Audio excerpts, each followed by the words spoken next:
Thank you very much. Thanks so much for being here. The City Council appreciates your attendance. I'm Pam Derby with CPS HR Consulting. We are actually a not-for-profit California Joint Powers Authority and a human resources consulting company that only provides human resources services to the public sector and nonprofits. And we have been assisting the city with the recruitment of the next city manager. And this evening, we have Jill Keimach, Carlos Martinez, and Ruth Osuna with us. And they're going to be answering questions that we have taken from the online survey that was put out to the community. We received more than 400 responses, and we have taken the topics that rose to the top in the survey and put 6 questions together. And this will be a moderated format so that they can each answer a question, those 6 questions. And I realize that some people thought this might be a question and answer period, but that's a little more difficult to moderate. So we hope that you get the information that you're looking for.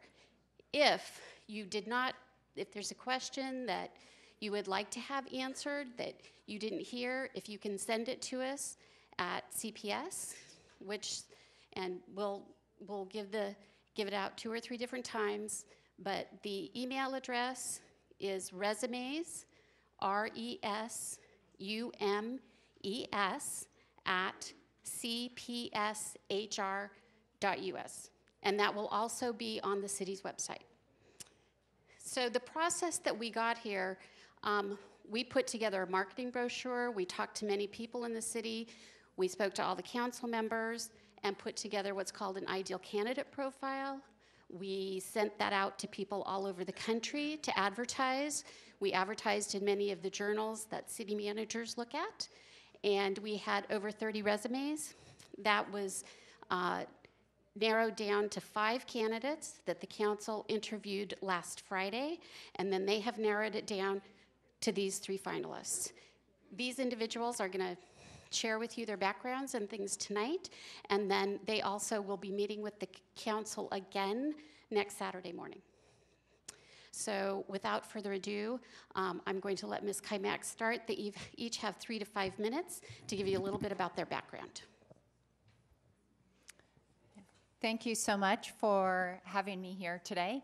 I would like to give an overview of my experience and how it relates to what I view as Richmond's Phase 2. Richmond has had a really wonderful last 13 years under Bill Lindsay and this council and other councils' leadership.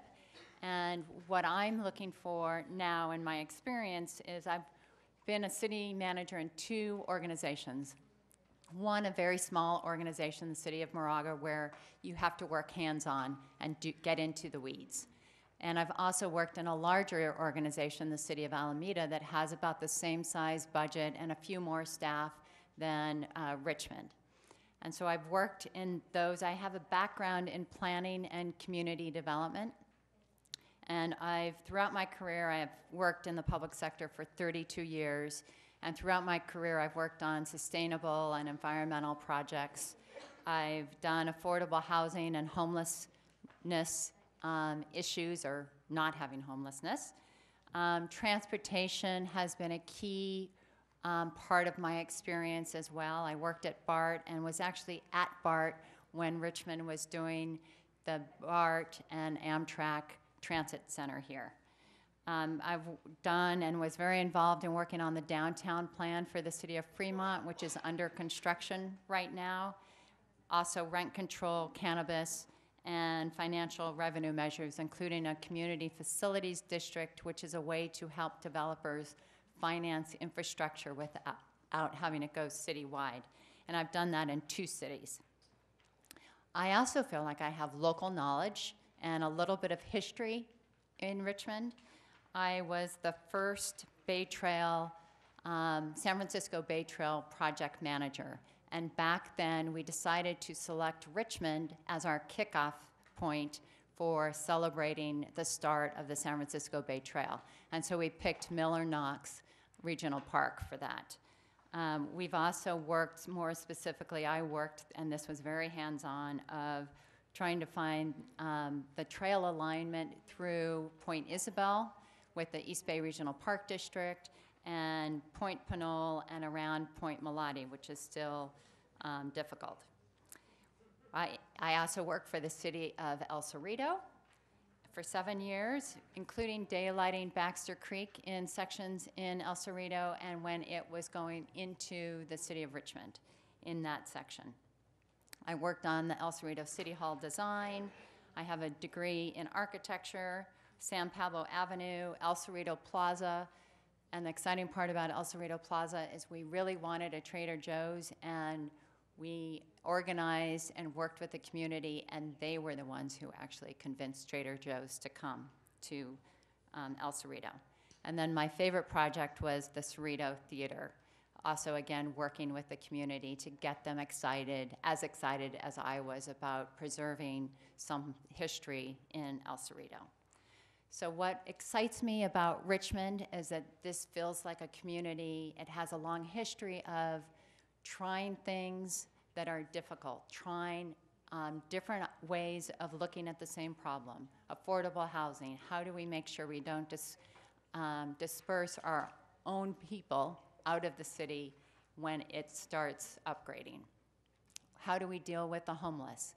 How do we make sure we have strong partnerships with schools and police so those two things hold down Richmond? And so how can we work together? And that's what I have seen Richmond do in the past, and I would be honored to be a part of that in the future. And finally, I just want to say that I am well known most recently for my ethics and integrity. And I have decided every time I've been tested to put the community first, to choose what was clearly in the best interest of the community, even when it meant it was going against hard-fought local politics, cronyism, and my own job. And that was my most recent experience in the city of Alameda. So I look forward to answering any questions as we go forward. Mr. Martinez. Good evening. My name is Carlos Martinez. I am currently the city manager of the city of East Palo Alto. And I will also give you a little bit of my background. I have an eclectic background, I would say. I am an immigrant. I am originally from Managua, Nicaragua. I came here to the United States because I went to Mexico City actually to study architecture and graduated as an architect and worked there for several years, and then came here to advance my studies. And when I applied first to UC Berkeley, I didn't know that it was that difficult to get into UC Berkeley, and I wasn't accepted.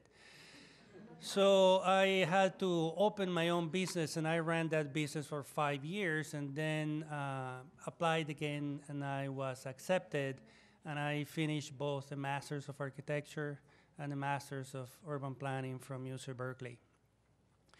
Coming out of school, I went to work for a very large multinational firm, Dames & Moore, an engineering consultant firm doing a very large project for large client, Exxon, Chevron, and Department of Transportation, and so on. And from there, once Dames & Moore closed that unit in San Francisco, then I went to work for a couple of nonprofits, small nonprofits in the economic development arena, providing technical assistance to small businesses. After that, I also worked for one of the supervisors in San Francisco, Supervisor Jose Medina. I guess we did something good, good for him, not so good for me, because he was appointed Caltrans director by then Governor Greg Davis, and he asked me to move to Sacramento with him. However, my wife had just applied to Cal, to UC Berkeley, to the molecular and cell biology program, and I decided to remain here in Northern California, and not go to Sacramento. From there, then I went to work for the city of East Palo Alto.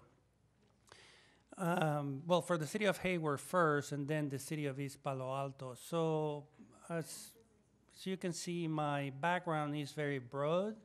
I have been a private entrepreneur, so I understand the needs of small businesses, the need to hire qualified employees, and the needs basically of a small business trying to survive in San Francisco.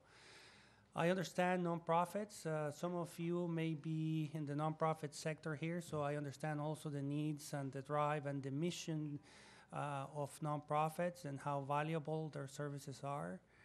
I have been in the political arena, as I said, probably in one of the most controversial political environments, which is the Board of Supervisors in San Francisco. So I understand the making of policy and the pressures that council members, or in this case, the Board of Supervisors, and have to deal with in order to meet the needs of their constituents.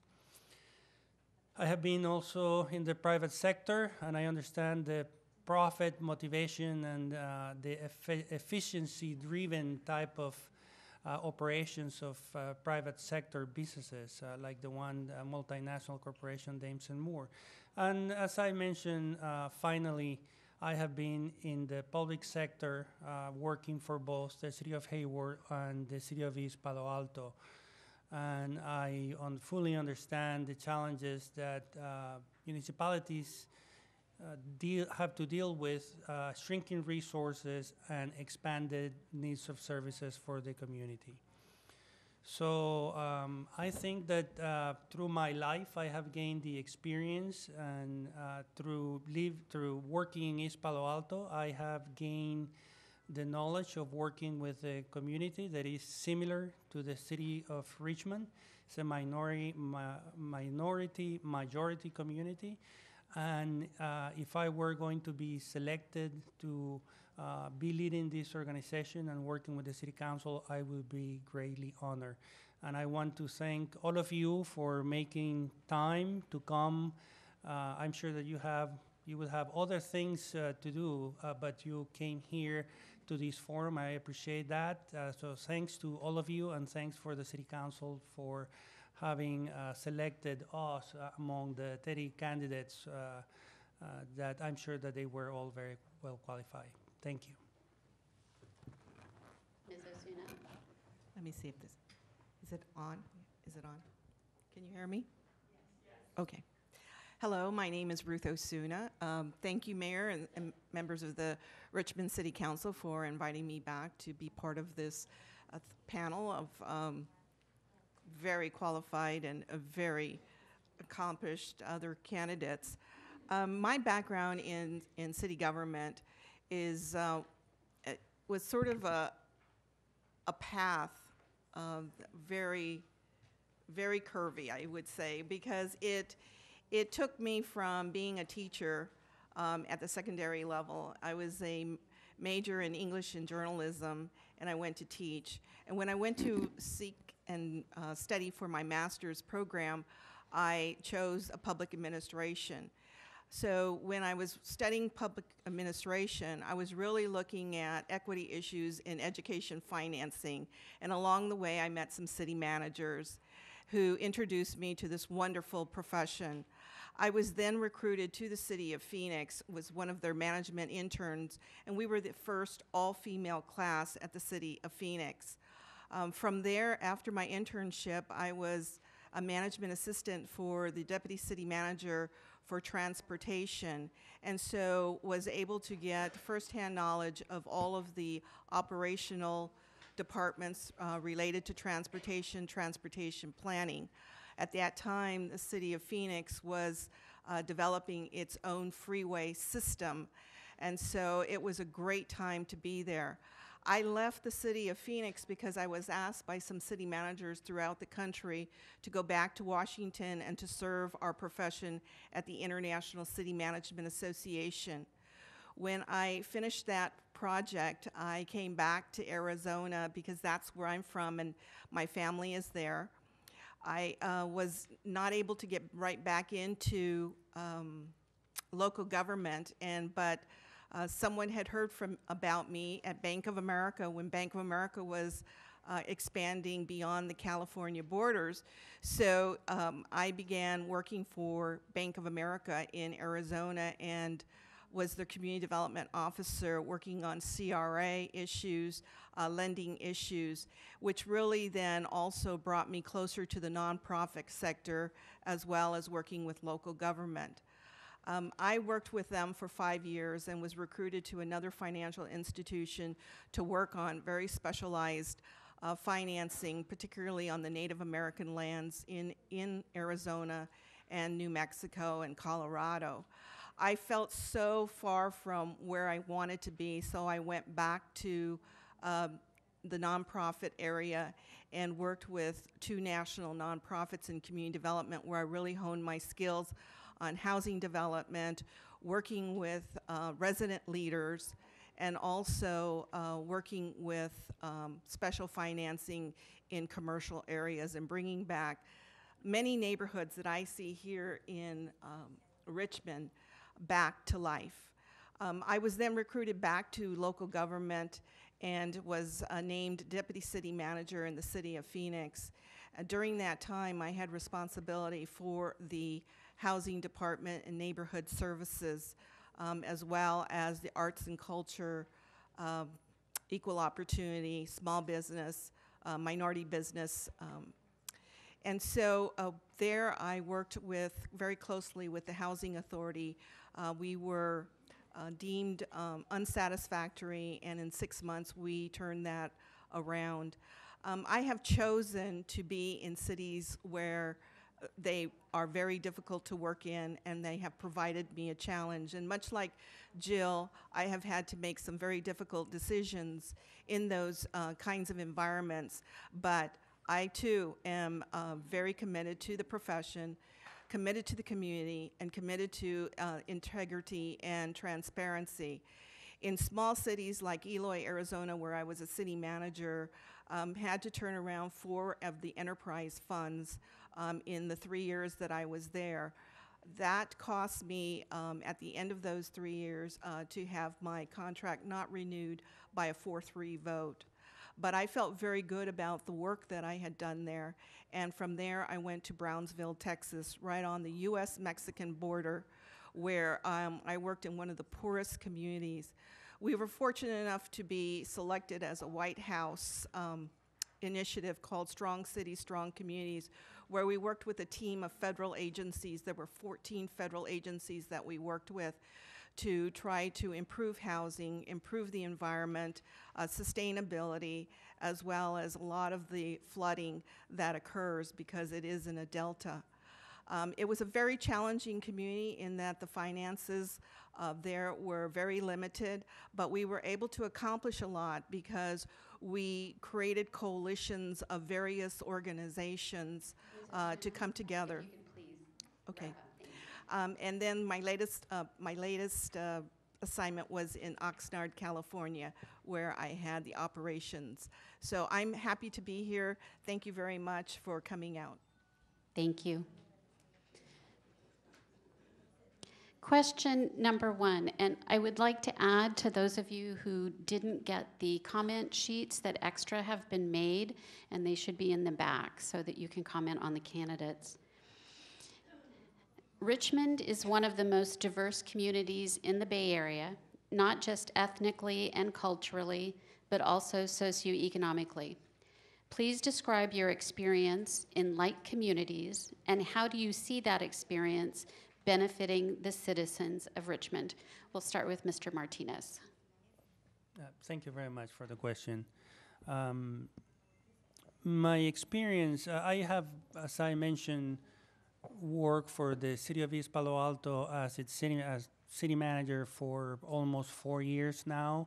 But I have been in the City of East Palo Alto in a different position, formerly as redevelopment director, mainly handling very large controversial projects such as the development of IKEA, the attraction of the Four Seasons Hotel, the development of industrial area, and the transformation and clearing of brownfield sites, transforming them from what it was then the county dump into a facility, an educational environmental facility for the youth.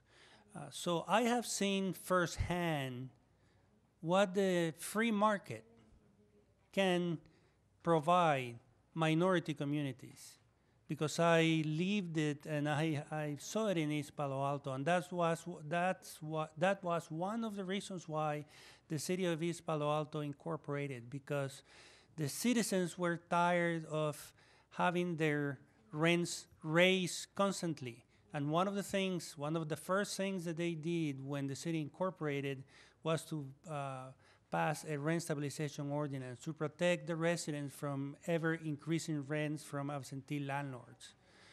And the market also left East Palo Alto with the county dump, as I mentioned, because that's where most of the undesirable uses, unfortunately, of the county landed in East Palo Alto, because it then didn't have a voice. It wasn't really a city. And that's why the city incorporated. Most of the recycling waste facility plan, the hazardous waste recycling facility plan was located in East Palo Alto also. That was closed.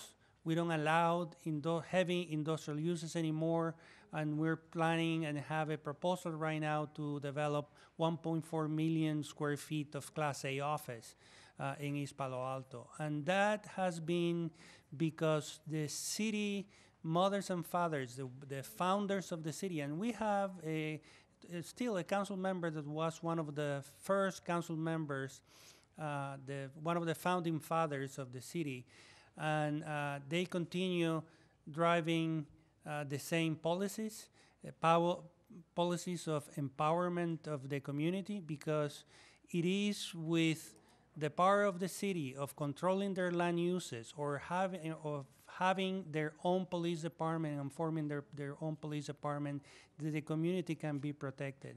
So my experience in East Palo Alto has been one of empowerment, led by a very progressive city council, and in that sense is very similar to the history of Richmond. And we also suffer from tremendous crime in the past. We were deemed and labeled the murder capital of the United States a few years past, maybe 15 years, 20 years ago. Not anymore. We haven't had a murder on the city streets for the last 2 years. These are great accomplishments. I have been honored to be working in the city of East Palo Alto, and as I mentioned, I will be delighted also, and my experience, what I have gained in experience, I will share here in the city of Richmond. Thank you. Ms. Osuna.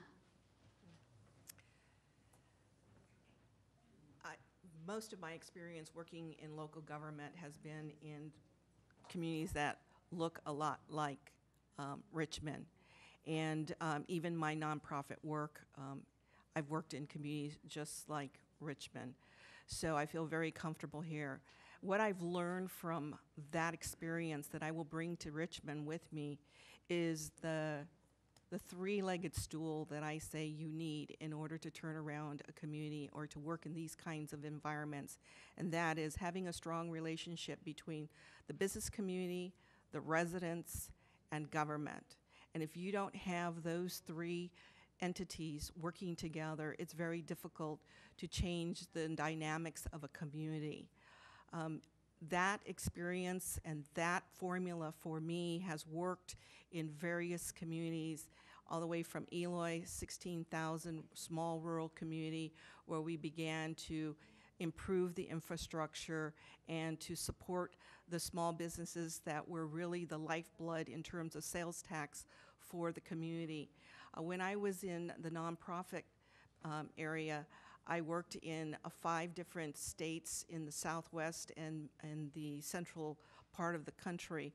And in Louisiana, we worked to turn around a commercial area by taking that back from drugs and other kinds of illicit activities. So in Phoenix, I worked in neighborhood services, and we worked in 8 different redevelopments in that area, with similar dynamics that you find here in Richmond, but in a smaller space. And so I think that the formula that I have been able to work with has brought about a lot of change that I think that we could achieve here in Richmond. And so I think that I can bring that experience to bear on Richmond. Thank you. Ms. Keimach. So my experience in similar cities are Fremont. I live in Berkeley and have done some volunteer work there, and the city of Alameda. And in those situations, when I was city manager and we're hiring people, I thought it was very important to make sure that the department heads reflect the community. But even more important is those department heads have the experience and skill set that best serves the community. And so those are the two things that have been important to me. If you look at the history of who I have hired in those last 2 city manager positions, I've hired 4 department heads, 2 have been minorities, and the other 2 were women. And in the same, even in the town of Moraga, which is not diverse. So, yeah. And that's one side of the equation. The other side of the equation is really getting involved with the community and listening. I have never met anyone, we talk about engagement. And engagement to me sounds like we are trying to engage people, but I've never met any resident who doesn't have a strong opinion about their neighborhood. Everyone has an opinion about the neighborhood. It's the employee's job, the staff's job, it's the elected official's job, and it's the city manager's job to have communication and talk in a way that everyone can share what their needs are and what their wants are in their community. And so I've had a history of that. In Alameda, we worked with a group called Alameda Collaborative, which works primarily with the formerly homeless and domestic abuse, and they provide with city subsidy and city land housing. Also during my tenure there, the refugees, we had a few refugees that the churches were trying to find housing for in Alameda. And so a colleague and I identified a delinquent building in Alameda. We restored it, not restored it, but we made it habitable. And we now have temporary refugees that come in here under the federal program. So I think there's a lot of things you can do, but what it takes is talking to the community and forming partnerships with the great nonprofits in every community. Great, thank you.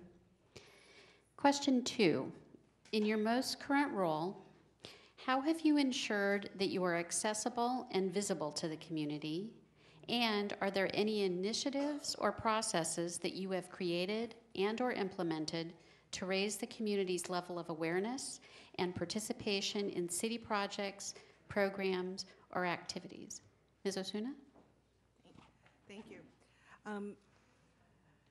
Because of my commitment to public service, not only working in local government, but working in the nonprofit sector and just personally, I'm very visible out in the community. I was very happy to see that you have a Richmond Neighborhood Housing Services. I was board president of that in Phoenix, and then went to work for NeighborWorks at the national level. But I was also the president of the oldest child welfare organization in the state of Arizona, and I was the president when we turned 100 years old. Those are the kinds of issues that I like to get involved with in terms of making sure that the youth know that they are very important in our community. I also like to have people understand that their participation in the democratic process and in governance is extremely important. So I've led resident leadership training for large groups of community activists, And in other areas where people have felt left out, I have put forums together. So 2 examples come to mind. One is the arts community in downtown Phoenix. They were seeing downtown redevelop, and they felt like they were being left out. And so we put together a forum of about 100 participants, and we put together a strategic plan that was included the businesses as well as the city government. Mind you, the business community had already done its strategic plan and left out the arts groups, and the city had already done a strategic plan for downtown and left out the arts groups. We were able to bring everybody together, and the result of that was one strategic plan for the downtown area. In Brownsville, Texas, there was a very controversial roadway that was being planned. And so we planned 4 forums, and they built upon each other so that we could gain community consensus. And it was very difficult because you had 2 local jurisdictions. You had the county who owned the land, but you also had the city in which that roadway was going to be going through.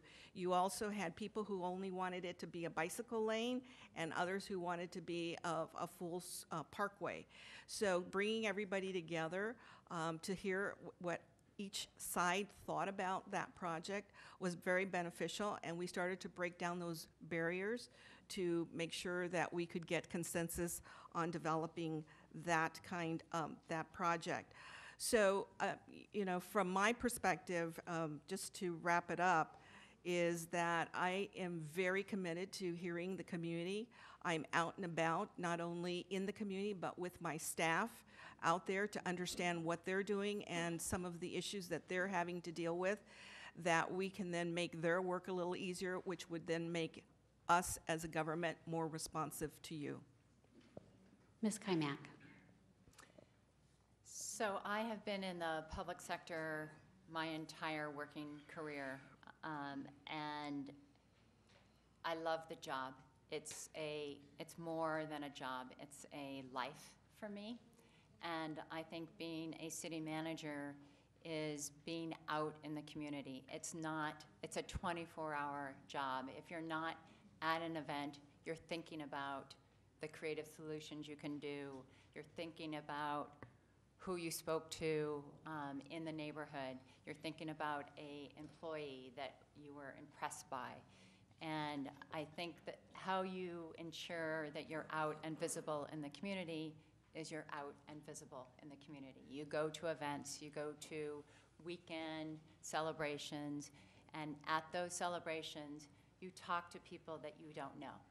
And that, I think, is being a city manager that will find out additional things, share that information with the council that probably already knows it, and coordinate together and have better communication.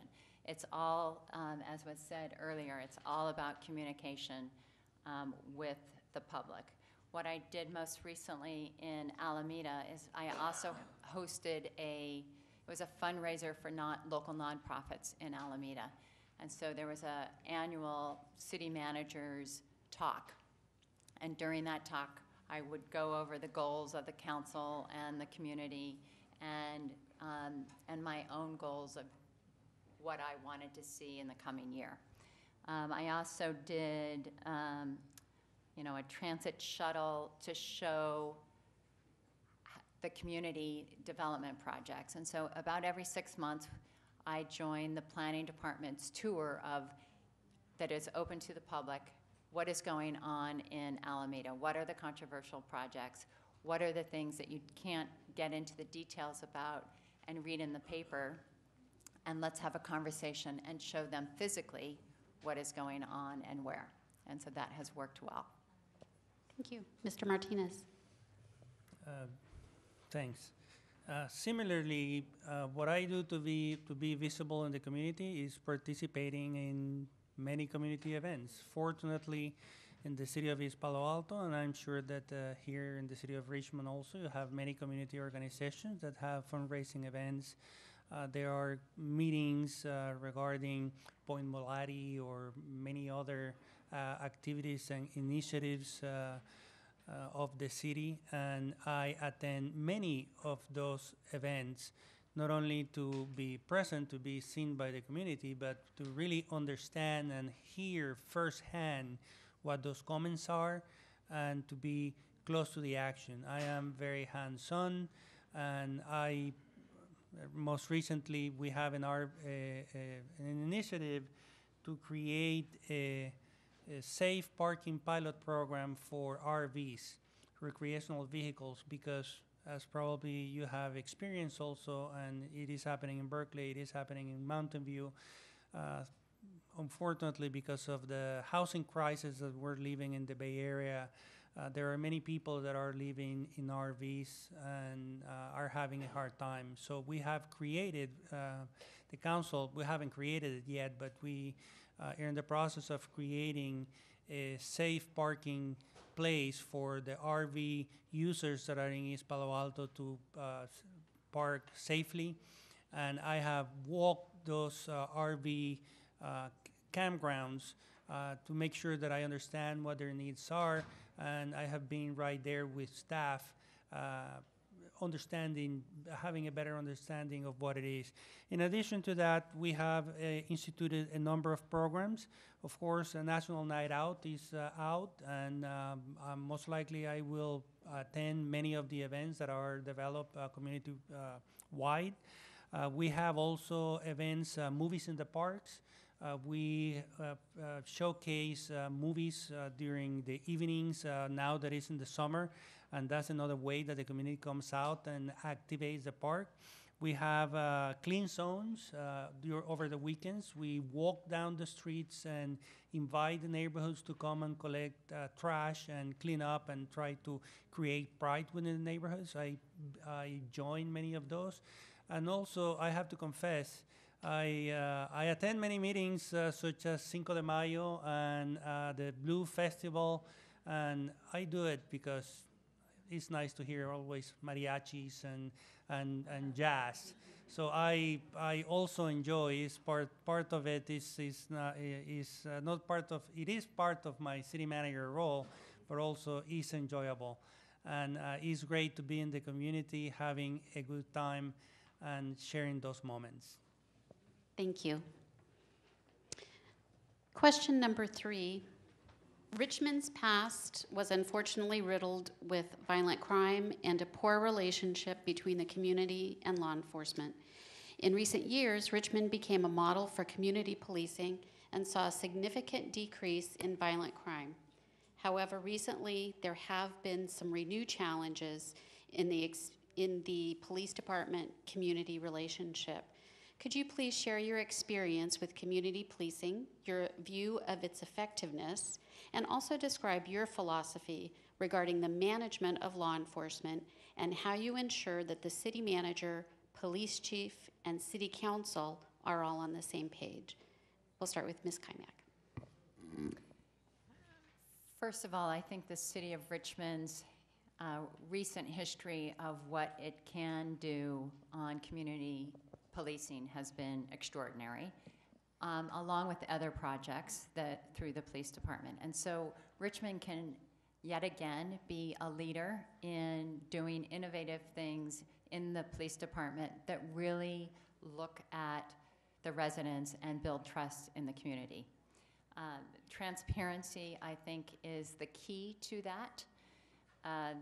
It's always the best policy, and I think it's easy to be, quote, transparent when things are going well.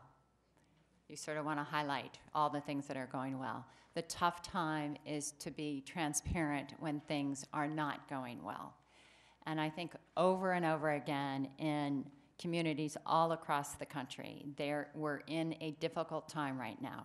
We're in a difficult time both for the police officers who are struggling to do what they can with limited resources and have some of their tools and their time spent on community policing taken away from them. There's also a lot of mistrust and misbehavior by other police officers in other communities. And so this is a critical time for building that trust back. Richmond has done it. It can do it again. And part of what I think the first step is to be as transparent as possible. And I have a personal story about that I don't know if we have time to share.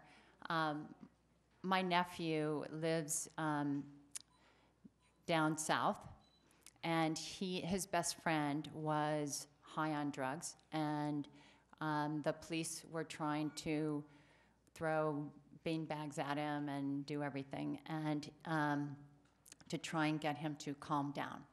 And they also sent dogs after him that grabbed his arm. They tried everything. They circled him, and he just wouldn't calm down because he was medicated.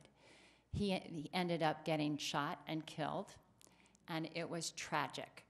But and it was happened in Aptos. The Aptos police released 2 videos of what happened. They did not look good in those videos, but the community and even my nephew understood what was going on, and right or wrong, they had a conversation about it rather than trying to discuss what and imagine what went wrong and to have it. And so even when things go terribly, terribly wrong, I think the best process is transparency. And how I would make sure that the council and the city manager and the police are on the same page is to have those conversations ahead of time about how we're going to support each other when things don't go wrong and when they do go wrong. Thank you. Mr. Martinez.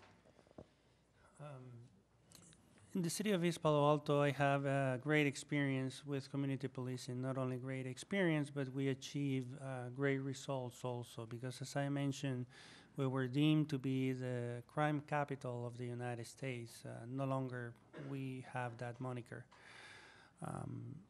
But the credit, most of the credit must be attributed really to the community and also to our police department who cultivated that relationship. Community policing is about building trust between the police department and the community.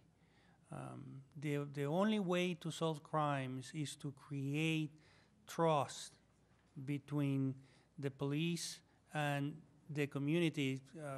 When the community can feel safe that they can call a police officer to respond to an issue, and to respond to an issue before it becomes really an issue. When there are problems, it may be domestic violence, or it may be something that can escalate into something worse. When the community feels comfortable that they can call the police officers to help and assist, that's the only way that crime reduction can happen. And for that, we have created a number of programs. One of them is the feed zones, where police officers actually go to parks and do physical activities and exercises with the community.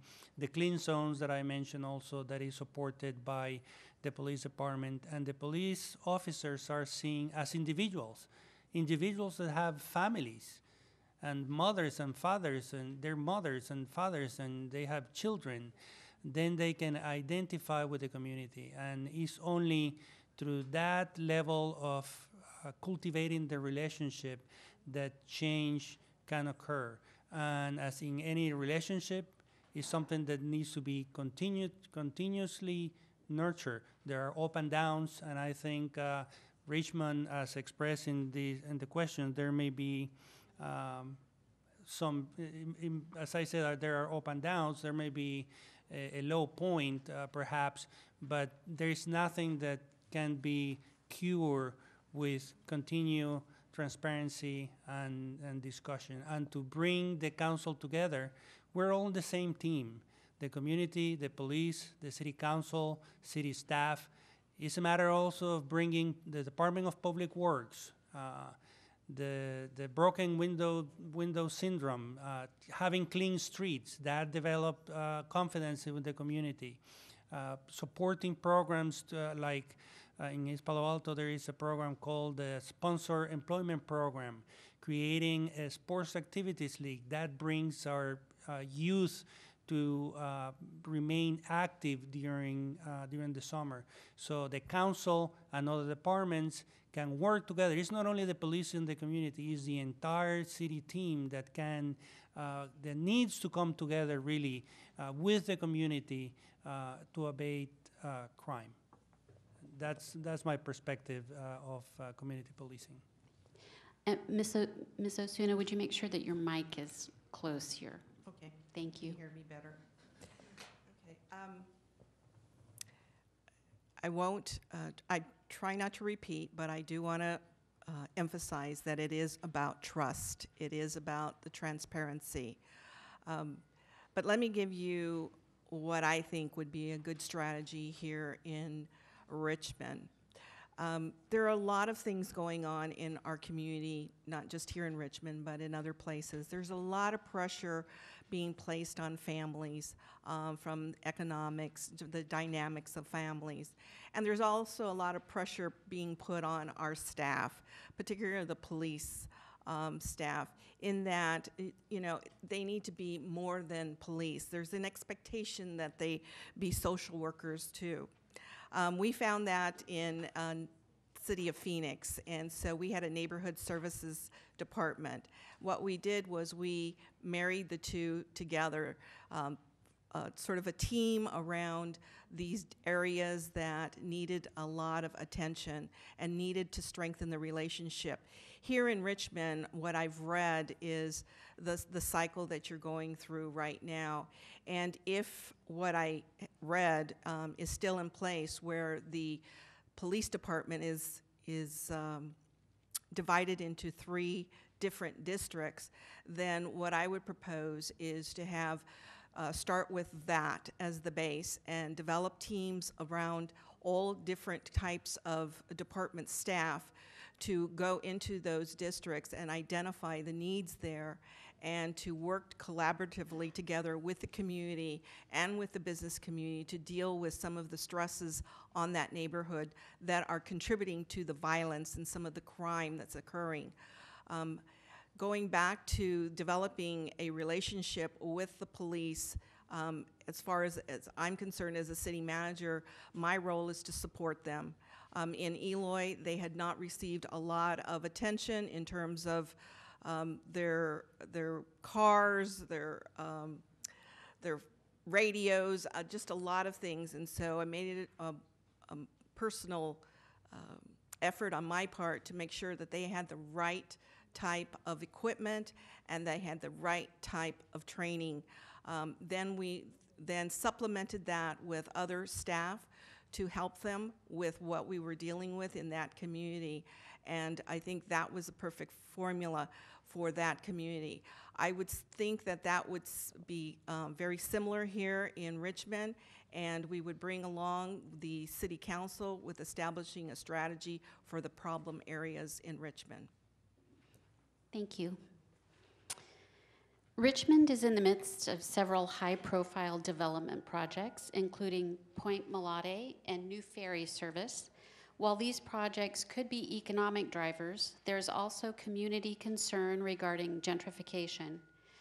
What is your view of the concerns regarding gentrification versus economic growth and development? Every time that you have economic development, you have the potential for gentrification. Gentrification definitely is not a good thing. However, gentrification sometimes, from my perspective, is a good thing. And I'm going to give an example. The city of East Palo Alto is in the midst, of course, of one of the wealthiest areas in the country. However, it's a poor community, and there has been tremendous amount of displacement as a result of Facebook and Google and LinkedIn and many technology companies coming to the area. That is a terrible thing for because it has created gentrification. However, sometimes gentrification happens because some families, and usually elder families, they want to move on with their life because their children don't live there anymore. They maybe doctors, or they're working somewhere else and they want to go back to Oaxaca, or will go back to Alabama, or whatever they are from. And they have accumulated a substantial amount of equity in their homes that they bought for $200,000, and now they're worth almost $1 million. And I think that it's a good thing that they can sell their property and live their golden years, whatever they wish. And often the people that come into the area, the new neighbors, are people that are wealthier than the community. But that was a transaction that it was willful and it was beneficial to an old-time resident. In that case, I think that type of gentrification, if you can call that gentrification, is a good thing, because it's a good thing for a senior resident that has been living there for many, many years. And it wasn't that he or she was pushed out. It was out of their own will.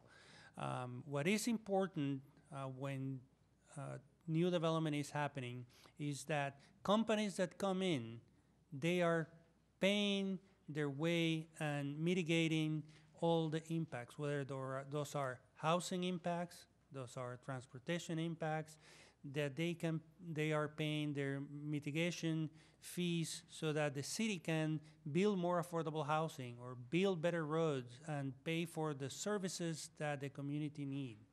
So economic development is not just economic development per se, is economic development for the benefit of the community. If it's not for the benefit of the community, then it's not the right type of economic development. When IKEA came to East Palo Alto, it was very controversial. It was going to create much more traffic. However, they created many, many jobs, and we had a policy that at least 30% of their employees were going to be employed by IKEA. Well, right now they're employing about 50%. So that is the type of economic development that benefits the community, and I think that instituting the right policies and the right programs, both are not mutually exclusive, and there can be economic development without the bad type of gentrification. Thank you. Ms. Osuna?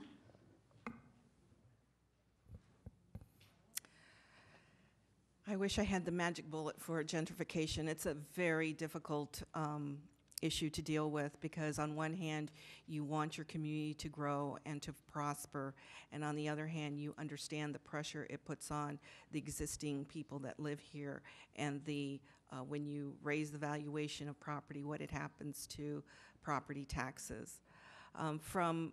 But in order to make sure that you have your eye on both of those things at the same time, you want to make sure that you are looking at your neighborhoods, one, and two, you're looking at the future in terms of what kinds of jobs and job training is going to be needed to lift all of your citizens up so that they have high-paying jobs, or they are able to at least compete for their higher-paying jobs.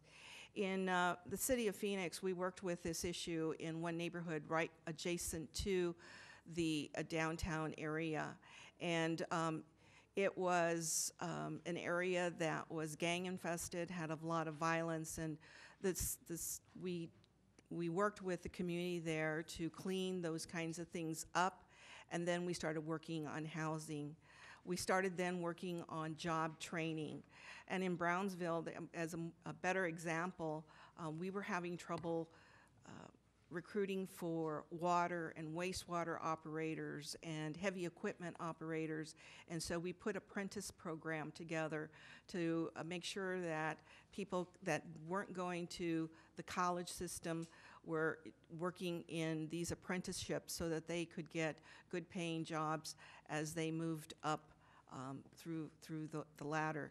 So looking at gentrification, you have to be very careful about making sure that you're attracting high-paying jobs, but you're also making sure that you have good working spaces, good living spaces for those residents that are going to be working in those businesses. Thank you. Ms. Keimach? I agree with my colleagues. It is a tough and something that is probably the hardest thing to deal with when you're working with development. I think there are a couple of things you can do when you look at development to make it easier. And some of those things Richmond has already done, and what we did in Alameda, we first had a rent control. So those people who are renting in the city are not forced out. Richmond has a number of nonprofits that have partnerships with the city, and those could be even more enhanced by helping residents with 50% of their down payments with landed. There are a number of different things that you could ask a developer to do to pay to make it easier for local residents to stay. It also, what economic development does, it also helps the budget and the revenue coming into the city as a whole. And so if you say no to economic development because you want to keep everyone in the same spot, then keeping everything the same will mean that over time you will, in a short period of time, you will lose the services that you have come to appreciate Richmond providing. Garbage services, police services, fire services, parks and rec, library, et cetera, because the cost of providing service and maintaining the employees that we have now, and this isn't unique to Richmond, will get more and more expensive, especially in the next 2 to 5 years. And so I think economic development is one of the few things that will make Richmond maintain. And then we can figure out with the community of how to go above that. But we have to maintain our existing services, I think, through either an increase in revenue or a decrease in expenses. And an increase in revenue often translates to economic development in key areas. But you have to match it with services, training. In Alameda, we did a lot of makerspace because we wanted to provide work before housing. And so if we could provide, makerspace was in underutilized or vacant warehouses, which are becoming very hip for a number of different groups, and you can combine spaces and have a lower rent that you share. And so I think there's a lot of different programs you have to work on first before or concurrently with getting additional funding from developers to help pay for additional job training, et cetera. Thank you. As with most California municipalities, Richmond has struggled with a lack of resources and the ability to provide the services residents need and expect. How have you dealt with this issue in current or past roles? And what are your observations regarding Richmond's current budget and financial status? Ms. Osuna. Most of the communities that I have worked in have had a lack of resources. Even the city of Phoenix, when we were going through the recession, we were one of the hardest hit communities in the nation, and we had lots of foreclosures.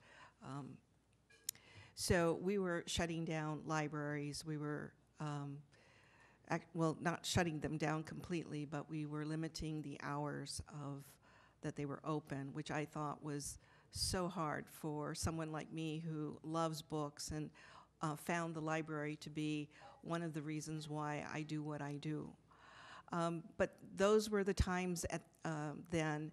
And so what we did was we looked at other ways of bringing the community together. And that's where the working with nonprofits and working with the community, we were able to do things at that level so that people felt that we were still there as a city providing services, but they weren't getting a lot of those same kinds of services as they were used to. In Eloy, it was a very small rural community, very poor community, and what we would do is we didn't have a lot of resources, but we made sure that we had community events in the park.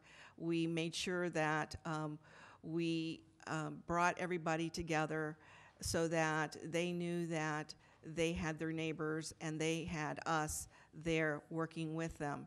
In Brownsville, we started the ciclovia, and what we would do there is we would shut down the streets, and everybody could bring their bikes and walk, or just get some general exercise. Because it was such a poor community, we had some of the larger businesses donate hundreds of bikes to the city so that if you didn't have one, you could rent them out. So there are very creative ways that you can get around not having the kinds of resources just by being, just getting everybody together.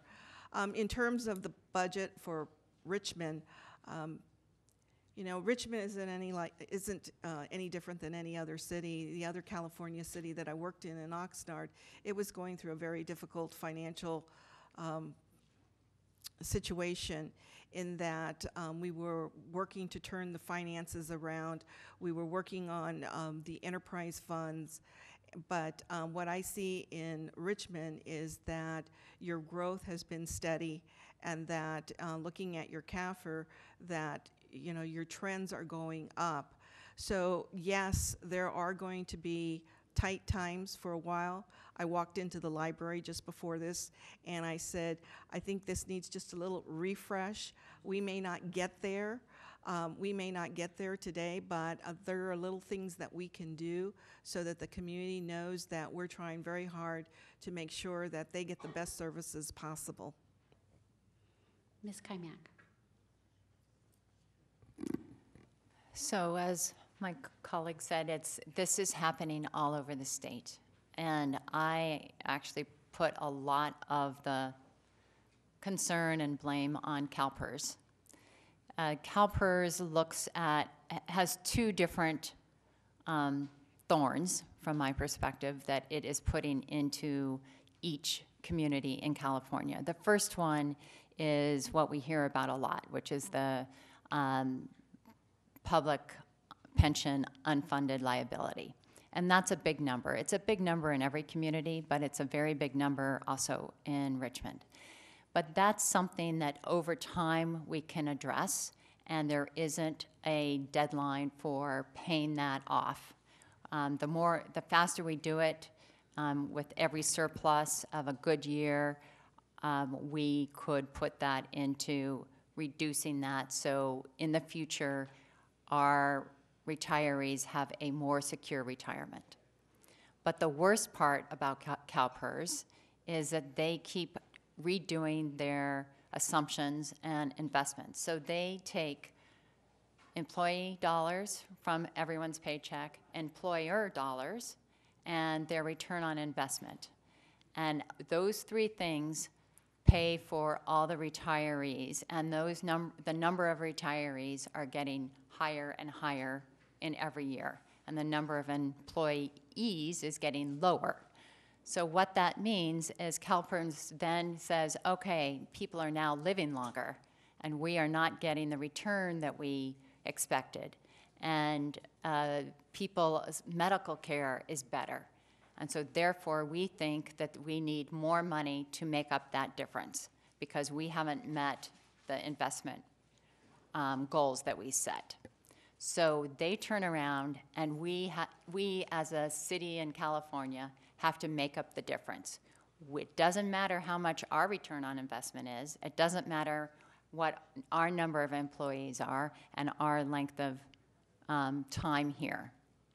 So that is going to be something that CalPERS in the next 2 to 3 years is putting that as a payment, an annual payment for each city in California. And in Alameda, it jumped about 40% over the next 5 years. That's about the same percentage expected in Richmond. It's a huge number. And so what we did in Alameda is we looked at different scenarios of how can we reduce this now. And of course, the sooner you put the money in and the more consistent of any surplus that goes in there, the curve, instead of jutting up in year 5, is a little more gradual, because you're funding it now. And the longer that money is in there, so the sooner you put it in, the better it is over the life of that CalPERS obligation. So that's one thing we can do. I think we just have to look at all sorts of different strategies on how to deal with that, and because I don't think there is a great solution.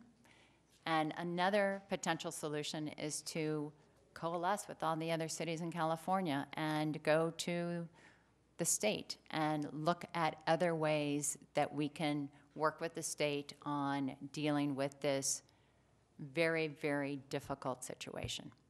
So, Thank you. Mr. Martinez. As my peers mentioned, this is not only a problem for the city of Richmond, it's a problem for most cities in California. Now, the question is, how have you dealt with this issue in current or past roles? The city of East Palo Alto didn't have enough revenue to survive as a city. And when the city incorporated, it was thought that it was a mistake. Because how could a small city such as East Palo Alto with 30,000 residents and very low commercial base could survive? At that time, the largest sales tax generator was a McDonald's on University Avenue and Bay Road. So it was a very dire situation. So the city decided to develop very rapidly and started with University Circle. I wasn't part of that development, but I came soon after, and I was part of attracting the Four Seasons Hotel. I was also part of attracting and developing IKEA, and that increased substantially the number of jobs and the revenue, sales tax revenue that the city received. That stabilized the city. And now there is no doubt, East Palo Alto is there to stay. It is a city within Silicon Valley that has a wherewithal to function as a city. It has a police department, it has a planning department, an engineering department, and so forth, which it was thought that it was almost an impossible task before.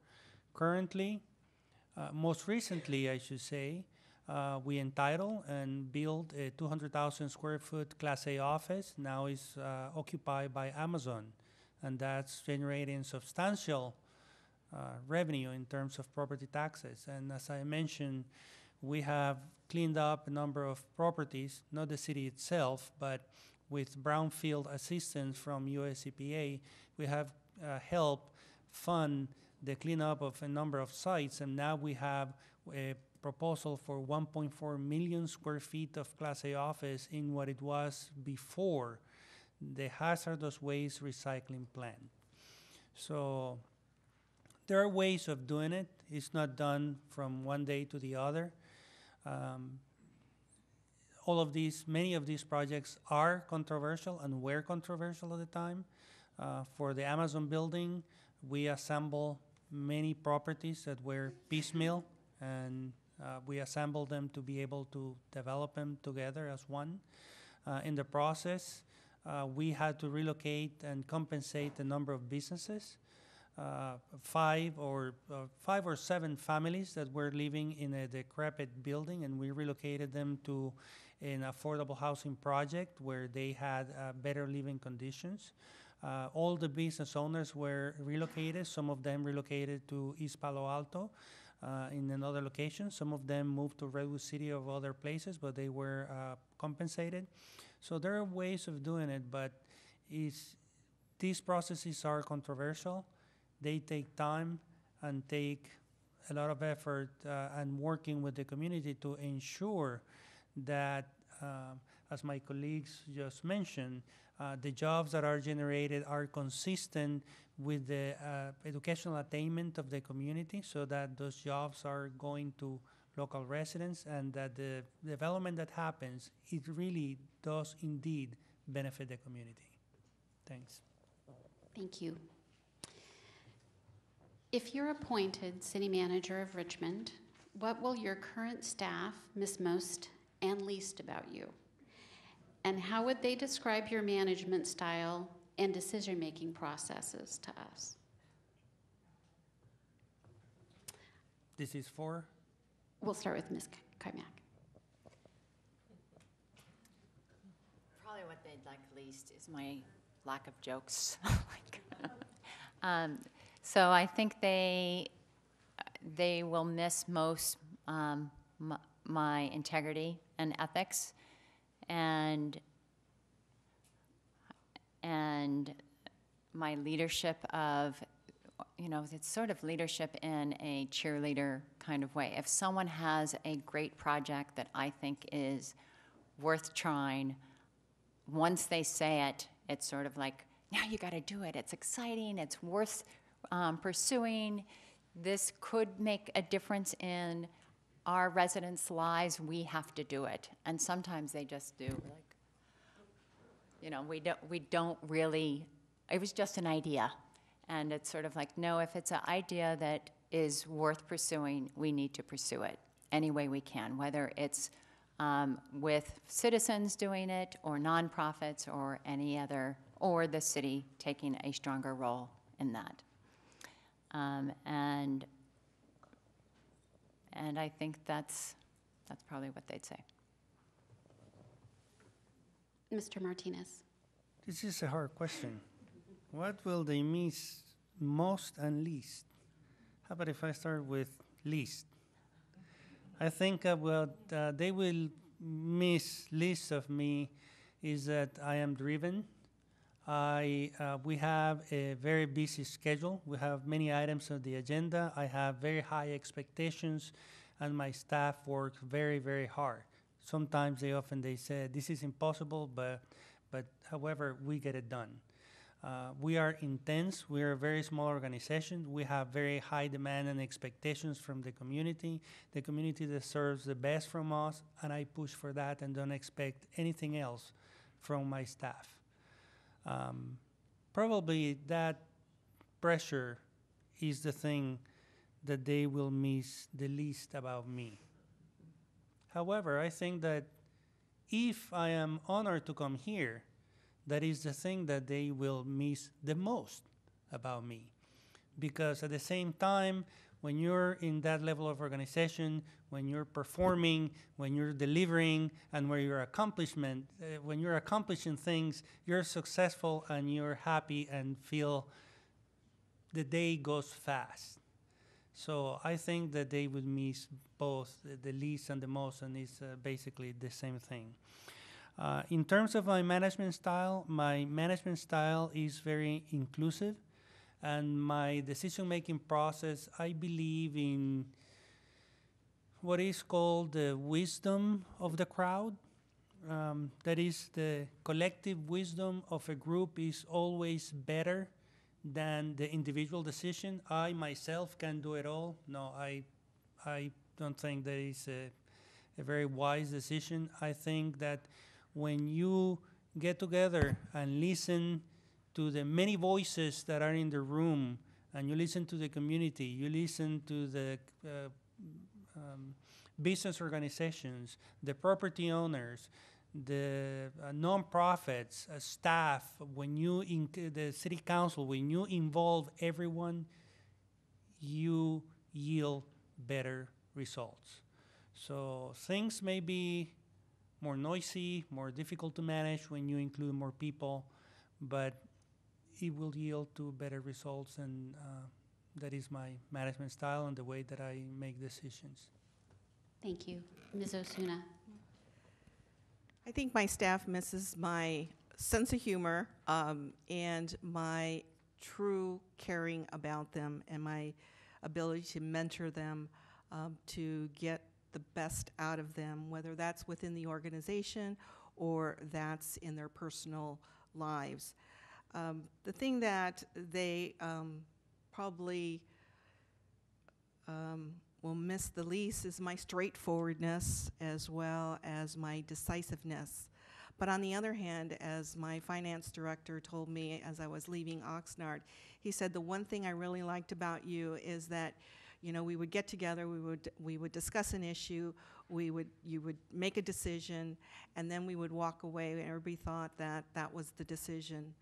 but you always left a little bit of the window open, and so that we were able to come back and say, hey, we really thought about this a little bit more, and perhaps that's just not quite the direction we should take. And you were always open about that, and you then would modify if you thought that that idea had merit. I think that describes my management style in that I'm very collaborative. I like to bring a lot of people together and try to get some consensus around the direction that we want to take. But when the time comes, I can make that decision and we can move forward. Thank you. Well, we have a little bit of extra time this evening, and I don't want to throw a loop to our panelists, but we did start a little bit late, and we have about a half hour that we can take questions from all of you. I would please remind you to be respectful, and that these individuals have come here of their own accord and are looking forward to being a participant in your community. So.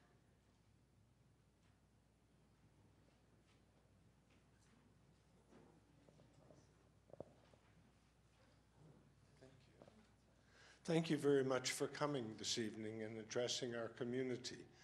When you're dealing with a baseline budget that's 70% of what it was 10 years ago, where does leadership come from?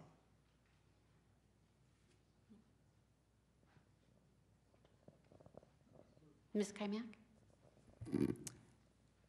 Leader comes from struggling to find how to deal with that reduced budget and looking at all different sources, not just sources of revenue, but ways to reduce costs, combine services, talk to employees who know it better than anyone else, and developing a team, a management team that works together and is cohesive enough based on mutual trust and respect of each other to find the solution together, because we all know that the city council and the city manager and the employees all work for the citizens. And if we start having a budget that doesn't meet those services and have to reduce those services, that hurts not only the community, but it hurts the organizational fiscal sustainability. And that in turn hurts every single employee and every single resident and every single business. So we have to work together to find out how to get beyond this budget concern. Mr. Martinez. Leadership comes from creating a vision. There are things that are sometimes deemed impossible. We will place a man on the moon within this decade. It's madness. How can you do that? Well, NASA hired some 20-year-old engineers that they didn't know that that was impossible, and they accomplished that. But they had this bold vision, and there was nothing that it was impossible for them. That vision comes from where? It comes from the city council, who are your elected officials.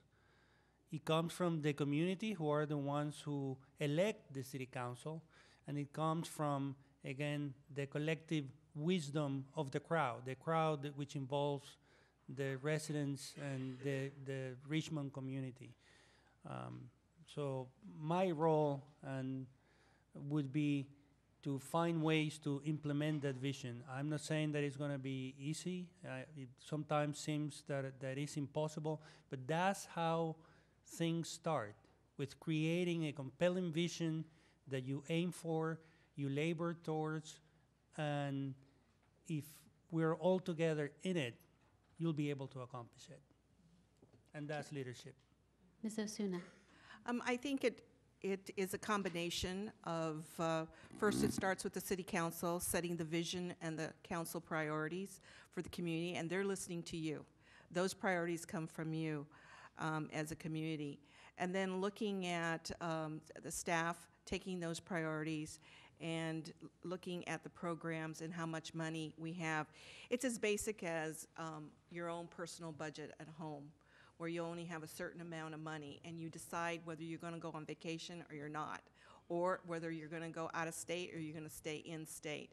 It's sort of those things and the different pressures that are come because of the restricted revenues that you have. So in cities where I've worked, we've completed a budget, a trial budget, and we take it to the community, we take it to the community and we say, here's what we've heard you say are your priorities. Does this make sense? Is this in alignment with what you're thinking? We've also taken that balanced budget, trial budget back, and based on comments, made some adjustments, but always looking at the trade-offs, so that if we give this one department more staff, what's going to happen to this department? And is that going to be effective in the community? And are we going to meet the intent of those priorities? And then it comes down to just the basic fundamentals in terms of where you're going to get the money and trying to create more revenue from various places. And so working with the staff, working with the city council, working with the community as to what they would like to do. Are they willing to raise rates? Are they willing to institute new fees? Those are the kinds of things that come from the community. Thank you. And if you could keep your answers to a couple of minutes, we do have several individuals who'd like to ask questions, and I will be over to this side next. Here in Richmond, we have a problem with air pollution. There's quite a few industrial activities that cause air pollution and can harm the public health. And so I'm wondering, what is your plan for balancing industry's requirements and protecting public health? Thank you. Mr. Martinez. As I mentioned before, any economic development that happens needs to be balanced, and they need to pay their way into any impacts that they may have towards the community. Obviously, air quality is an issue, not only because of the industry, but also because of traffic. I think we need to find ways to mitigate the impacts of traffic, and I think the state of California is doing a great job. The greenhouse gas emissions initiative that the state has initiated also has funding to lower greenhouse gas emissions, and establishing continuing the relationship with Chevron specifically, and identifying the largest generators of greenhouse gases and trying to work with them. I don't have solutions for it. I'm not an engineer, but working with them, trying to mitigate and lower those emissions is going to be critical. And of course, land uses, you have control over your land uses, and you can decide what type of industry you're going to attract. And heavy industry may not be what the city of Richmond needs, but there are other type of development. It might be R&D, it might be office, it might be other type of development that doesn't have those impacts. So it's something that is within your control, within your land use controls, and also it is within your control to continue working with the existing generators, trying to find ways with technology to lower those emissions. Thank you. Ms. Osuna? Yes, you begin with making sure that they're in compliance with laws and regulations as to what the air quality emissions requirements are, and then to monitor that very closely. But you also want to make sure that you have a good partnership with the heavy industries that could be contributing to the a negative air quality, so that you have that partnership where you're talking to one another and you're looking for ways to minimize the impacts on a community. I haven't dealt with so much as the air quality, but I have dealt with water quality quite a bit, where one community that was just outside of our water service area had brown water, and basically what had happened is that their system was so closed off that we allowed them to open up into our system so they could circulate the water and help that. But we also brought in the EPA, and we brought in the nonprofits in the state of Texas to help with the water quality issue for that small community. Ms. Keimach.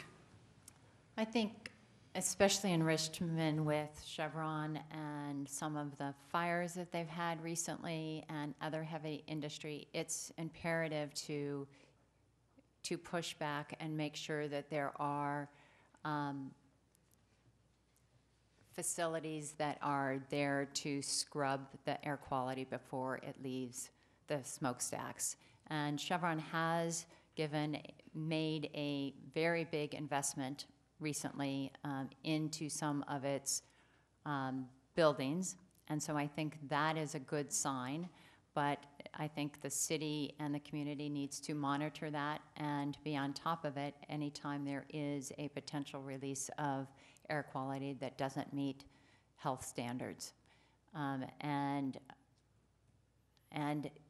As Richmond has done in the past, there is the option of suing those companies in order to make sure that that is well known, as this is a critical part for the City of Richmond residents. And I think what Richmond has done in the past is what we should look at going forward as well. And there have been examples, and once there's more than one example of a release, I think it's important for us to stand up as a group and do everything we can. The Bay Area Air Quality Management District does have significant fines they can place on companies that have releases that don't meet standards.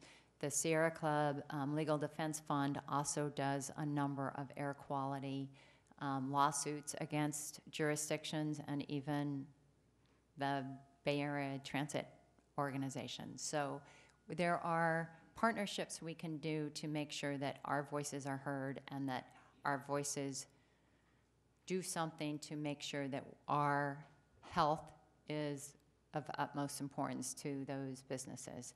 It is hard to change once a business is in and have invested and they have a land use permit that runs with the land. It is hard to change that, but you can go through a process to revoke a use permit if you have very concrete ideas about what the goal is. Thank and you. That would be. If I may just a small comment also. This issue is really a regional issue, and Richmond is doing already. I mean, it's a matter of transportation also, growing with more density, and also growing near transportation nodes. And Richmond is doing a lot of that through the Richmond Transit Village. So it's a multifaceted and complex issue. A lot of you have spoken to your history of working with corporations. I was wondering, do any of you have any experience fighting corporations when they're trying to do something that's not in the interest of the community? Ms. Osuna?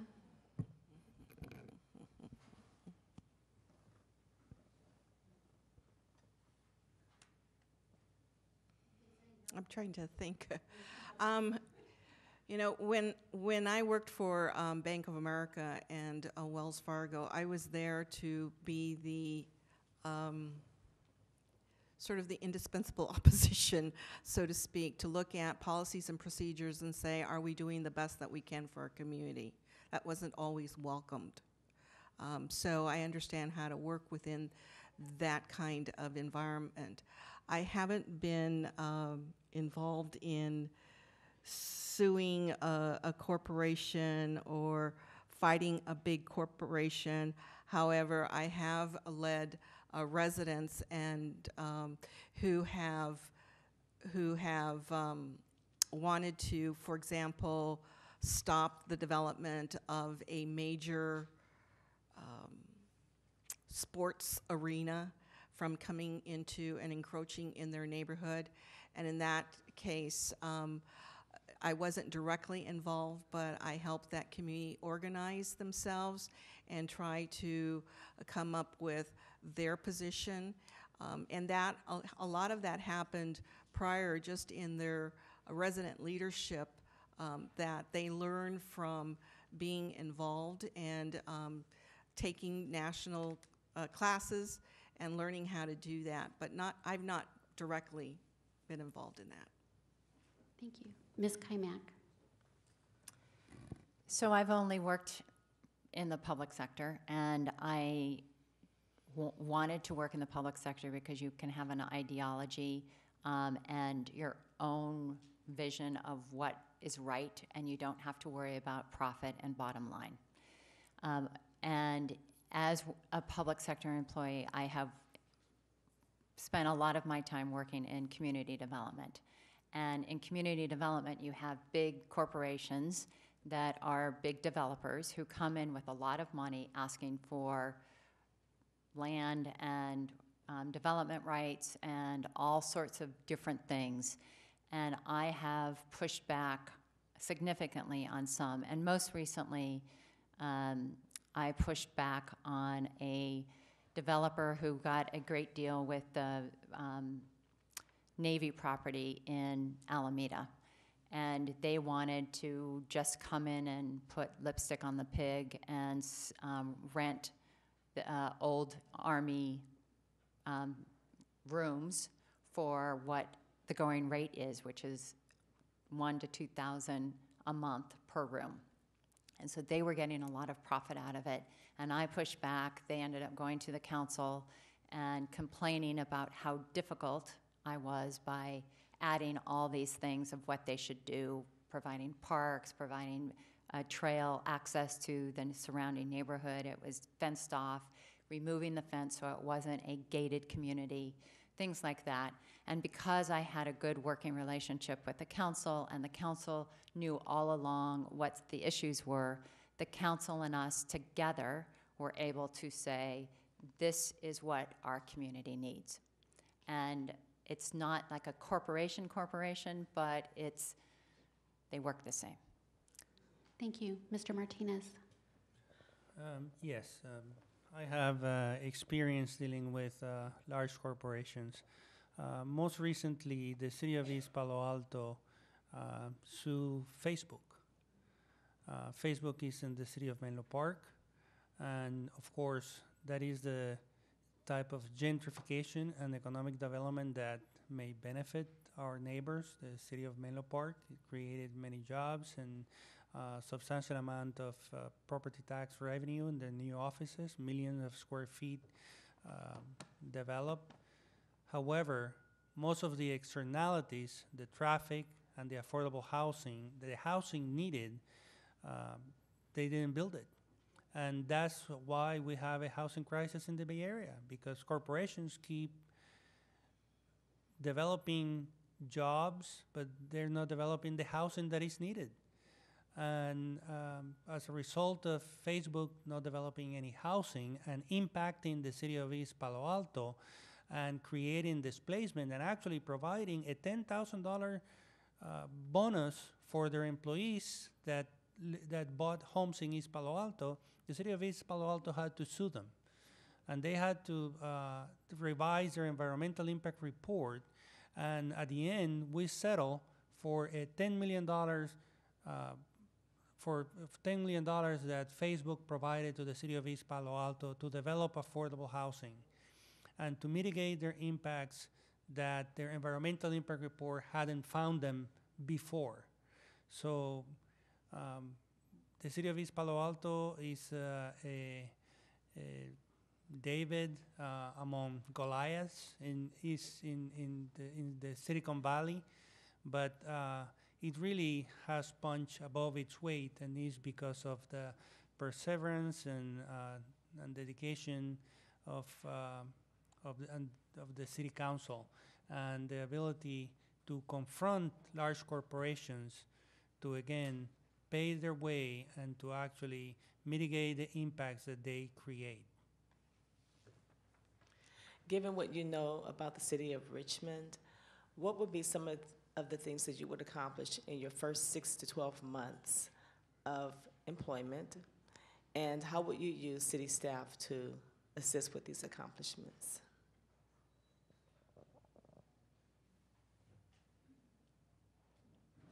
Is that for me? Mr. Martinez. Yes. I don't want to be pretentious that I'm going to say I'm going to do A, B, C, or D. I'm going to say only in my first 6 months, I have a lot to learn. So I will understand better what the position of the city is financially, what the projects are. I will better know the capacity and the workload of my staff, and during those 6 months, I will make sure that we continue the progress that Bill Lindsay has and the success that Bill Lindsay has accomplished, and try to make sure that it's a smooth transition and to build on the strengths of my staff.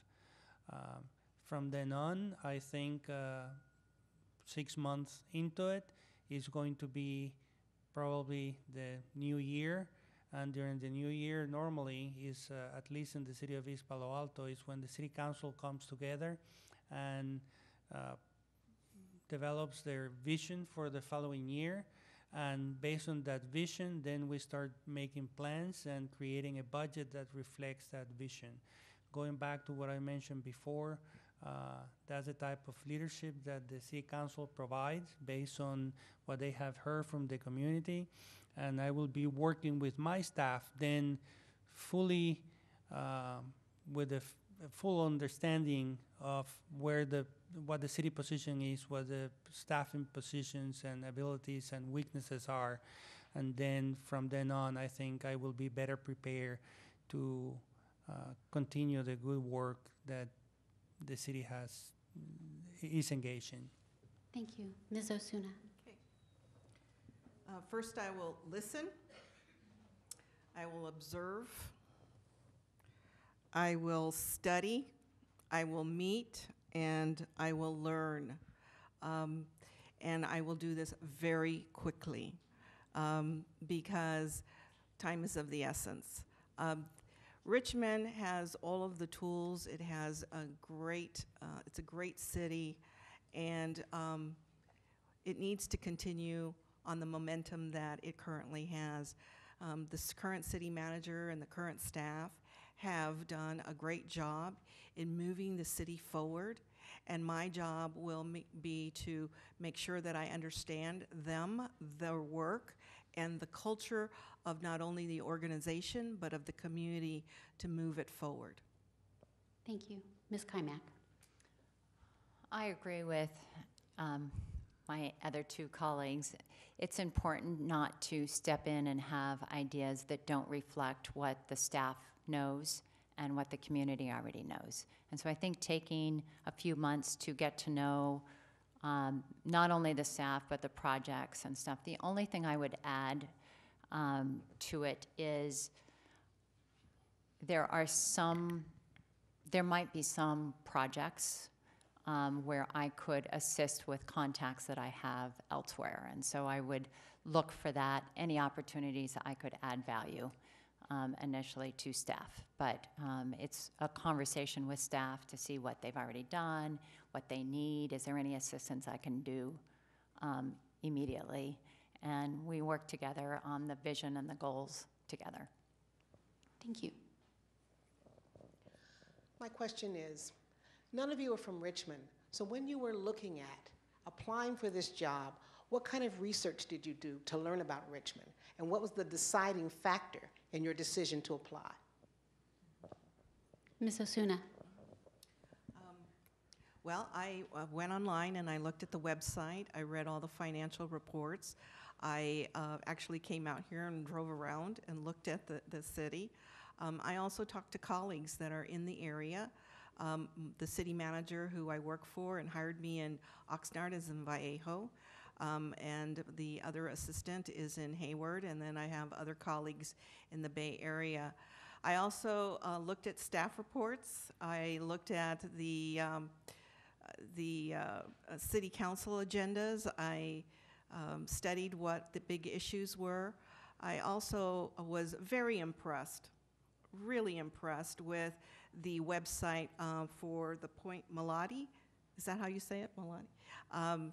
Project. I think that is great. It allows the citizens to engage.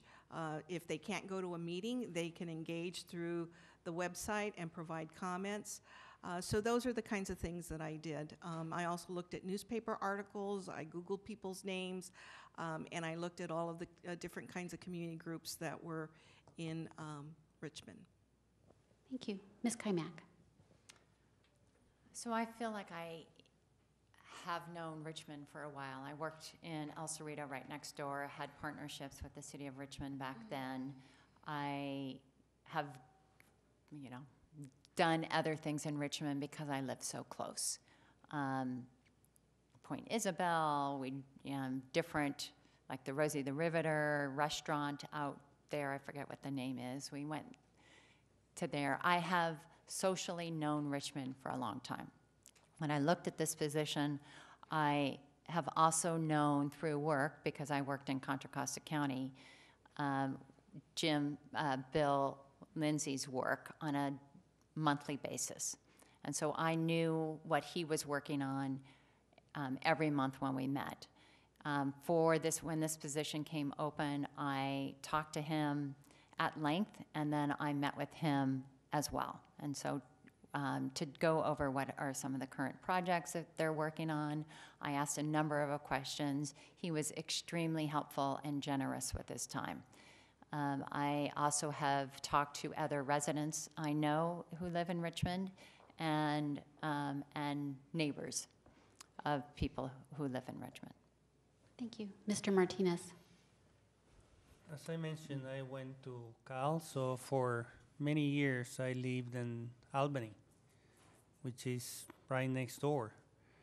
And we used to go to the Costco in Richmond to buy our groceries. And my daughter, actually, she's an attorney now, but at that time, she used to give swimming lessons at one of the pools here in the city of Richmond. So I am familiar with the city of Richmond. Of course, I'm not that familiar with the intricacies and at the level of detail that all of you are, but the city of Richmond is not unknown to me. It's something that I am very familiar with. Now, why did I apply here? Because for me, this is not a job. Like when I took the position in the city of East Palo Alto, it's not really a job. It's about a mission. It's about having an impact on the community, on making sure that you're improving the quality of life and that you're doing something significant. And I think when you work in a city like the city of Richmond, you really, anything that you do, any project, economic development, your successes are magnified because the impact, I think, is greater than it might be in other communities. I'm not sure exactly how important would be for Beverly Hills to get an auto dealership or something like that. For the city of Richmond, it's much more significant because it means substantial revenue that can improve the life of the residents. So the city of Richmond is a community, the type of community that I would like to work for. That's why I apply. Good evening, Nikki Beasley with Richmond Neighborhood Housing Services. So I wanted to ask, in either your current roles or the municipalities that you've worked for, have you been involved in the conversation with in-lieu fees and inclusionary zoning? If so, is that something that you see to be valuable in a community like this? And if so, do you feel that this could be done in the city manager's office, or would you be looking to set up a department like a housing department? Ms. Keimach. Every place I've worked, we've had in lieu fees and inclusionary housing requirements for affordable housing. And the question for me is how high above what the minimum required is can you go? And it really depends, I think, almost on a project-by-project basis. If the project is really desirable, if it's on the shoreline, you should be able to get a higher inclusionary housing requirement for it, or in lieu funds instead. And in Alameda, we did it quite extensively. We went to council and we asked for a 20% instead of a 15% inclusionary, and then added on to that depending on how desirable it was. What we found was in lieu fees that we collected from developers, actually we could leverage more because we had a housing authority that, and we could partner with like Eden Housing that are very good at trying to get federal funding and cap and trade dollars and put those together to build very significant number of affordable housings rather than having a developer do it. So, yes. Thank you. Mr. Martinez. Very similar response. Yes, I am very familiar with inclusionary housing and in lieu fees, and very similar response also. Inclusionary housing has its advantages. It gives you a mix of housing where you have multi-income families within the same development. At the same time, you need to manage those units, those inclusionary units. And there is a burden and a cost, staffing cost, to manage those units to ensure that people are meeting the deed restrictions and they're not borrowing money and getting upside down. Or when people want to sell their property, then you need to find a qualified buyer. It takes work, and it demands basically a housing department and staffing to manage those units.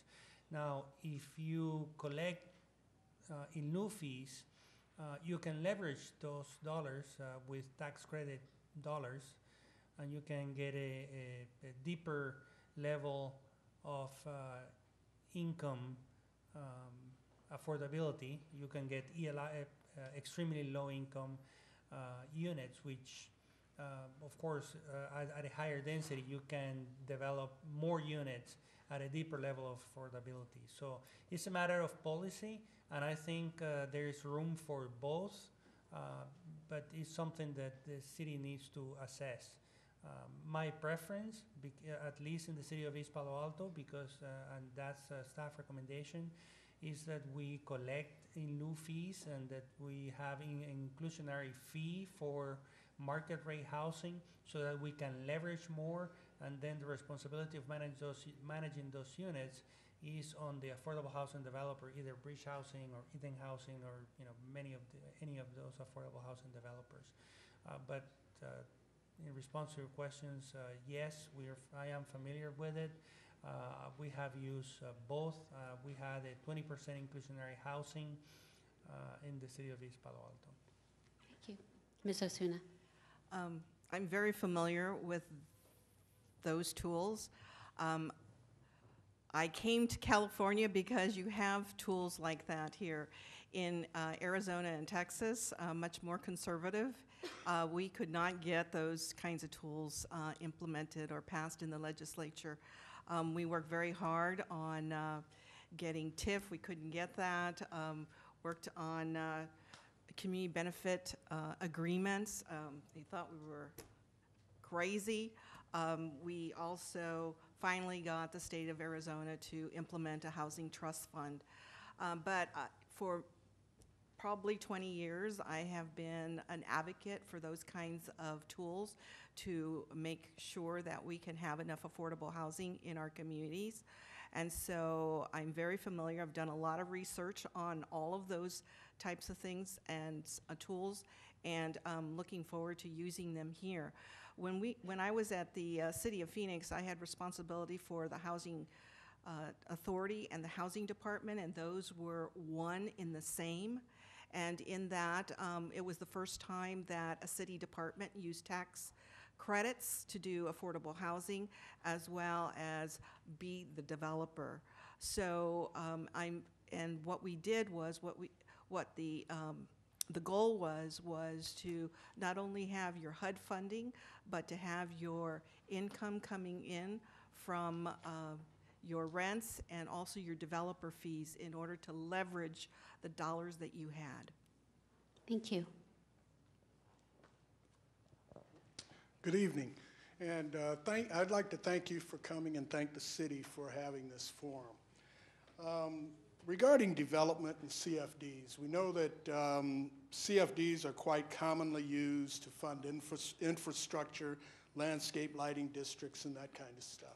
I'd like to know, what are your thoughts about having additions to community facilities districts to fund the additional city resources that are needed to serve the new development, and doing that in such a way that it does not stretch thin the existing resources in existing areas. And specifically, I'm talking about things like public safety, public works, maintenance, that kind of thing. Mr. Martinez? Definitely, CFDs, Community Facilities District, more specifically Melrose districts, are a way to make sure that the development that comes in, the new development that comes in, has a revenue stream long-term to pay for additional services such as water, sewer, landscaping, lighting, or practically, I wouldn't say whatever you want, but some, depending on how you form the district. So that is definitely a tool that the city should explore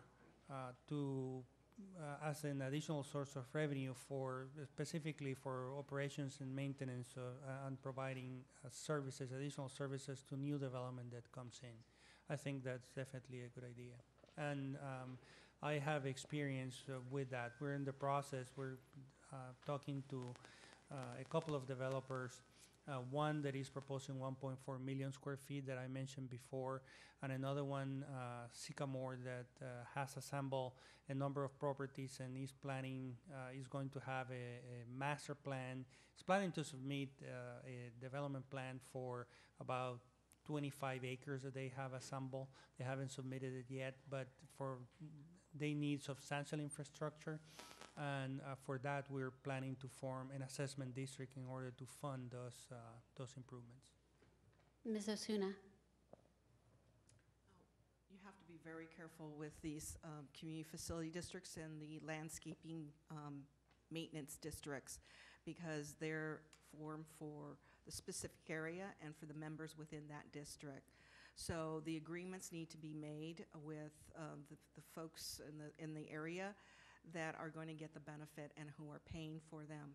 So in the case of the landscape maintenance districts, in Oxnard we had a real problem in that the accounting of the funding wasn't for the members, and so it was going other places, so we had to pay back the landscape district. So we need to be very careful in how we do that. As far as the community facilities districts, I think they're a great idea and great tool to enhance new development. But again, the districts are meant for the specific areas and the enhanced services within that district. Thank you. Ms. Keimach? So community facility districts are a great tool for developers to, if the infrastructure is above normal costs and they can't cover the costs, it's a great way to have them finance the infrastructure. The downside is that it increases, so when they come in and they own all the property, you vote to have a community facility district. And so that developer, it's in his interest to say, yes, I'm creating this community facility district. Then they build the homes and the businesses, and those homes and businesses then have the 30-year burden of repaying those costs that are associated with that separation of, the separate parcels. So in the end, the resident or the business owner has a higher cost than they would typically because they're paying the debt service over 30 years. That if the developer didn't have high infrastructure costs and could pay it altogether, they would pay it without adding the additional debt service for this long-term, basically mortgage on it. So I think you have to look at it from both perspectives. Is it good for the developer? Is it good for the property because you'll get a higher quality of infrastructure? The other benefit is that it, as others have said, it keeps it contained to only those who are benefiting. But it also adds costs in the future to the residents that are going to move in there. Thank you. We have time for just one more question, so we get into our 2-hour time frame. Good evening, and thank you again for being here tonight, and also for the city for allowing this to happen. I am not a Richmond resident. I actually live outside. I live in Hercules. I also used to work for the City of San Pablo Redevelopment Agency. And I just want to share that, you know, whatever happens in Richmond does spill out into surrounding communities, and you know that just as well as all of us, I think, do here. So my question is actually a little bit more of a micro level. I'd like to know a little bit more about your organizational management and how you deal with staff and hiring policies. I feel like I'm qualified to make this statement that as somebody who used to be a civil servant and now I'm on the other side of the counter, to come in and say, you know what, the civil servants, the public is your client and you're supposed to help them to resolve problems. Sometimes you're supposed to help them ask the right questions. So my question is, how are you going to move forward? Which I expect there's going to be a lot of retirements coming up, and I see some people that are not really happy with me right now. But I'd like to know how you're going to deal with new hiring policies as people start to leave out or leave the city in order to maximize what the city can do at a staff level. Ms. Keimach.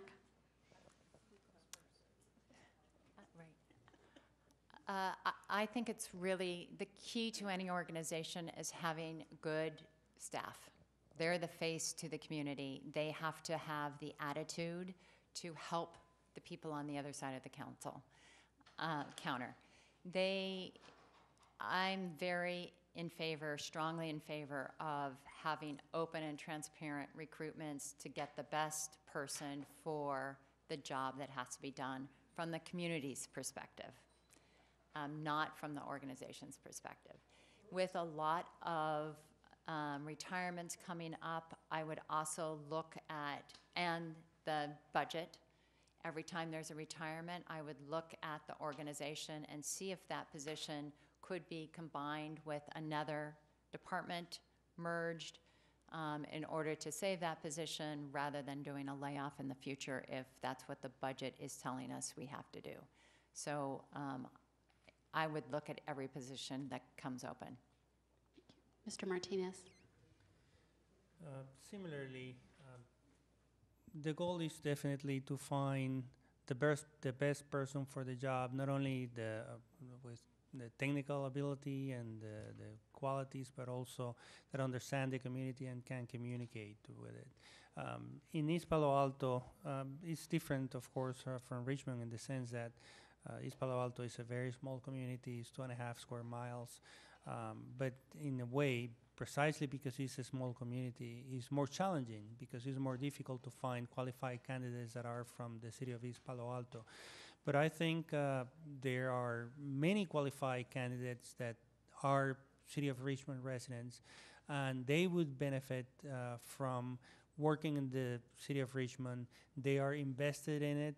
If they have the qualifications, they won't have to travel, and they're committed to the community, and they know the community already.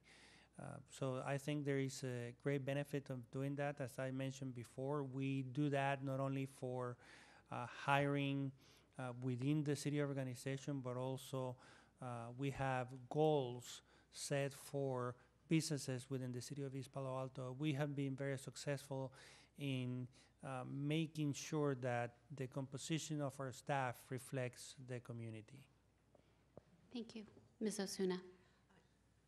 Well, the first thing I would do is, if I were building a home, the most important thing is to build that foundation, and the policies and procedures that you have in an organization are those make up that foundation. And so you want to make sure your personnel policies and those things that are important to you, such as succession planning, are in place, so that you know, you have an idea of what the attrition is, what is going to happen in terms of retirements, so that you can begin to plan and prepare your staff for that next step, for that next promotion.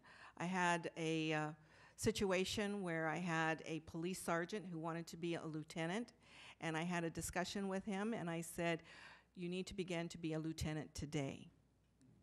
Okay, today is the day you begin to be lieutenant if that's where you want to go.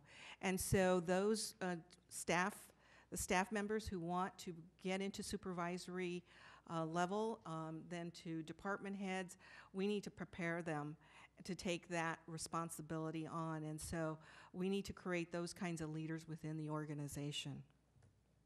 Thank you. On behalf of the City Council, thank you so much for all being here. I know some of you had questions that you weren't able to ask. I would encourage you to please send them, as I mentioned, to resumes, RESUMES, at cpshr.us. It is on the flyers attached to the wall and on the door so that you can record it there. And we will pass those on to the City Council for their next interview with the candidates. But again, thank you so much for being here, and thank you so much for your participation.